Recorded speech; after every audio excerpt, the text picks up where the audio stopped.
ఏంటి నాన్న క్యాలెండర్ మార్చేస్తున్నారు? ఏదైనా ఇంపార్టెంట్ ఈవెంట్ ఉందా?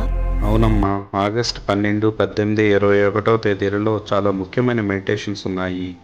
ఏంటి అంత ఇంపార్టెంటా? అవును, చాలా ఇంపార్టెంట్. ఇది already crack the belief YouTube ఛానల్లో సమాచారం అంతా ఉంది, కానీ నీకు సింపుల్గా ఎక్స్ప్లెయిన్ చేస్తాను.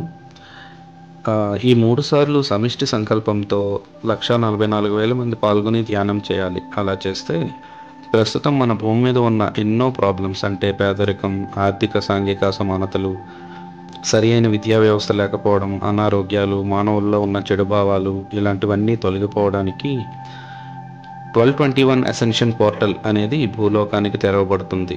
దాని ద్వారా తదుపరి పరిణామాలన్నీ ఇప్పుడు చెప్పుకున్న పరిస్థితులకు విరుద్ధంగా ఏర్పడి భూమిపైన శాంతి, ప్రేమ, సమృద్ధి, మానవులందరిలో సరైన అవగాహన లాంటి పరిస్థితులు ఏర్పడతాయి.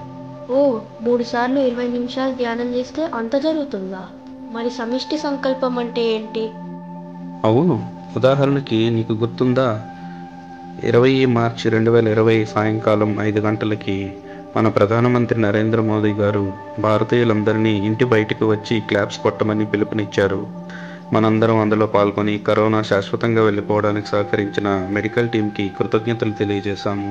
ఇలా అందరూ ఒకేసారి ఒక పెద్ద మార్పు కోసం సమిష్టి సంకల్పంతో చేసే ధ్యానం ద్వారా వచ్చే సంకల్ప బలం ఒక పెద్ద లేజర్ బీమ్ లాగా ఏర్పడి ఎక్కడికి చేరాలో చేరి పరిస్థితుల్లో మార్పు తీసుకొస్తుంది. అర్థమైంది నాన్న. మరి మీ ఆఫీస్లో లీవ్ కానీ పర్మిషన్ కానీ అడిగారా? అది ఆల్రెడీ యాక్సెప్ట్ చేశారు. ఓ గ్రేట్.